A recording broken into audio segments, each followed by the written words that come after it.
मैं सिर्फ आपसे आज रूबरू होने का मेरा मुख्य मकसद है कि जिस तरीके से ट्रांसफर पोस्टिंग को लेकर भी अनुदेशकों का एक पक्ष कोर्ट चला गया है, जिसमें 12 जुलाई को सुनवाई है।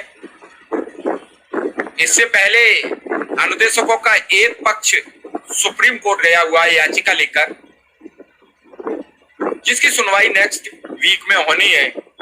जैसे ही सरकार का कोर्ट का जैसे ही बेंच नहीं मिल जाए तो उस केस की क्लियर हो जाए।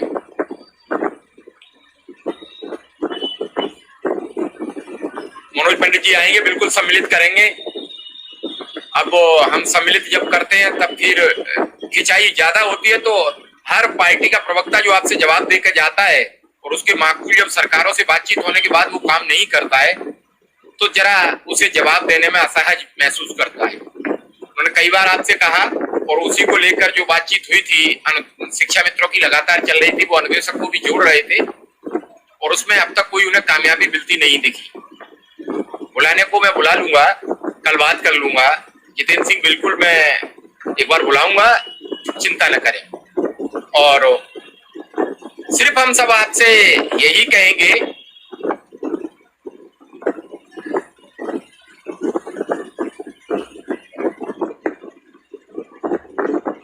बिल्कुल आप ठीक कह रहे हैं, अंतर जनपदी की भी बातचीत चल रही है। जिला ट्रांसफर करवा दीजिए प्लीज, बिल्कुल। सेकंड फेज ट्रांसफर का बस जल्द शुरू होने वाला है, पहले फर्स्ट फेज एक बार क्लियर हो जाए। जिला बेसिक शिक्षा अधिकारी नहीं, बिल्कुल मैं शामिल करूंगा, बिल्कुल शामिल करूंगा जो आप कह रहे हैं वो मैं बिल्कुल। राकेश तिवारी जी भैया स्पेशल कवरेज न्यूज वाले पेज पर आप कमेंट लिख दीजिए, फेसबुक पेज पर, और वहां थोड़ा सा स्लो कमेंट आते तो मैं पढ़ लूंगा। बाकी अगर मेरा अपना मानना है कि अब धीरे धीरे इस प्रोग्राम को होते होते 2 वर्ष होने जा रहे हैं, तो अब आपसे बार बार यही अगर कहा जाए कि सब एक मंच पर और इकट्ठे हो जाइए, तो कब तक कहा जाए, क्योंकि आप अभी भी सोचने को राजी नहीं है। और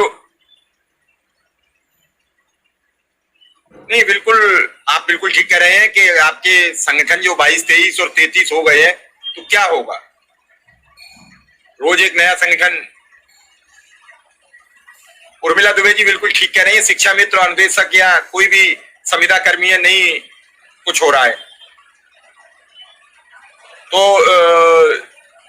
शकुंतला कबीर जी जो लिख रहे हैं कि आपका ट्रांसफर लिस्ट में नाम नहीं है तो आप जिला बेसिक शिक्षा अधिकारी से संपर्क करिए। अभी जिला बेसिक शिक्षा अधिकारी की जो लिस्ट जारी होगी उसमें 2, 4, 6 नाम अगर छूट गए हैं तो वो निश्चित तौर पर जुड़ जाएंगे।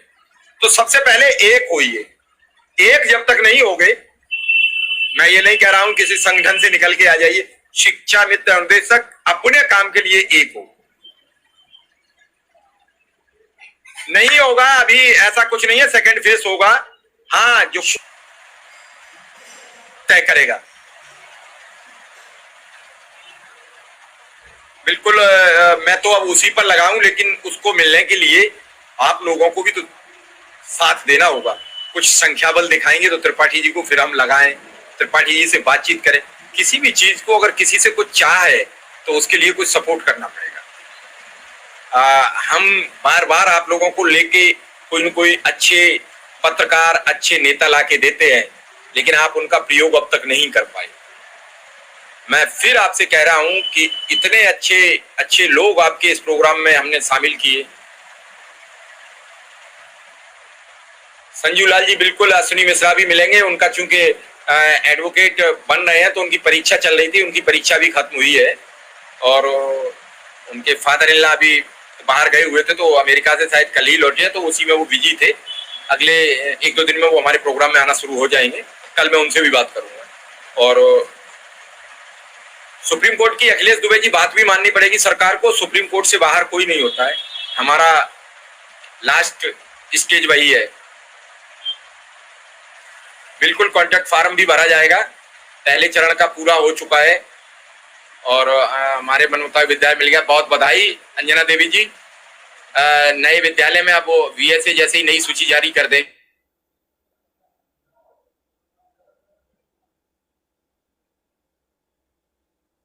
को भी धन्यवाद देता हूं कि कम से कम हमारी बात सुनी और देर आए दुरुस्त आए। आप सबने एक अच्छा काम किया है। बिल्कुल सविता वंदना जी, बिल्कुल आपकी नैया पार करवाएंगे, आपकी सबकी नैया पार कराने के लिए यही है।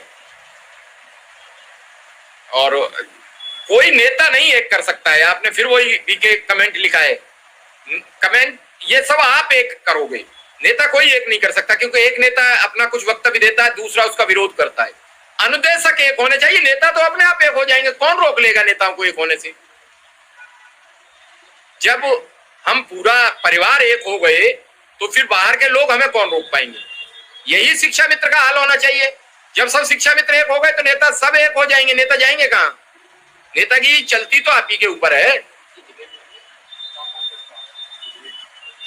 तो इन सब चीजों को लेकर कई चीजें हैं जो आपके सामने चलती रहती हैं और लगातार मैं आज भी अभी एक साथी को जोड़ रहा हूं आपके साथ। वो फोन कॉल से बात करते हैं और आज उन्होंने फोन कॉल पर 3-4 दिन पहले उन्होंने शरद पवार अजीत पवार से बात की थी, तो मामला बिगड़ गया, वहां सरकार बदल गई है। मैंने आज उन्हें इसीलिए जोड़ा है कि वो हो सकता है कि आपकी बात भी सरकार से कर लें, किसी से फोन पे पूछ ले। हमारे साथ मनीष गुप्ता जुड़ चुके हैं और मैं उनका बहुत बहुत स्वागत और अभिनंदन करता हूं और सीधा उनके साथ उनके मुद्दे पर पहुंचता हूं। और मनीष जी, आपका फोन कॉल महाराष्ट्र में लागू हो गया है।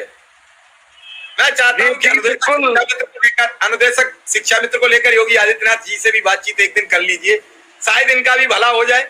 आपका वहां सेट हो गया है, आपने शरद पवार को भी बहुत समझाया और अजीत पवार को भी समझाया कि हम चाचा से बात करते हैं और दोनों का काम हो गया, डिप्टी सीएम बनवा दिया आपने। तो भाई कहीं कोई रास्ता हो तो एक बार मुख्यमंत्री योगी आदित्यनाथ जी से भी बात करिए। मिश्रा जी, समय जब आता है तो सब काम निपट जाते हैं। अनुदेशकों के मामले में भी योगी आदित्यनाथ जी से बात की जाएगी, ऐसा मेरा प्रयास रहेगा। ये बात बिल्कुल ठीक है। हमारी उस समय जो बातचीत थी, जो हमारा फन टॉक का जो मेथड है, उसमें हमने चाचा और भतीजे दोनों से बात करके ये बताने की कोशिश की कि ये तरीका ठीक नहीं है। आप जिस तरीके से अजीत पवार को साइड में डाल रहे हो वो गलत है। और आज उन्होंने उसको, उस दिन उन्होंने उसको अजीत पवार को कमजोर समझ लिया, बदले में आज वो पूरी पार्टी को ले डूबे हैं। अब तो यहां तक कयास लगाए जा रहे हैं कि पूरी एनसीपी अब अजीत पवार की होगी, क्योंकि एनसीपी भी राष्ट्रीय पार्टी नहीं है। तो ऐसे में ये समस्या उठ खड़ी होगी। तो आने वाले समय में देखेंगे कि इसके क्या परिणाम निकलेंगे। फिलहाल तो शरद पवार और अजीत पवार दोनों अलग अलग दावे कर रहे हैं। अब राजनीति के चाणक्य कहे जाने वाले शरद पवार इस बार पटखनी खा गए हैं या कहीं अंदर खाते में उनकी मोदी जी से सेटिंग हो गई है और बड़ा खेला होना है। जिसको हम खेला कह रहे हैं वो खेला का ट्रेलर और बड़ा खेला भी होने वाला है। पूरे विपक्षी एकता को भंग करके शरद पवार भाजपा या एनडीए से जा मिलेंगे, कहीं ऐसा तो नहीं है। ये आने वाले समय की बात होगी।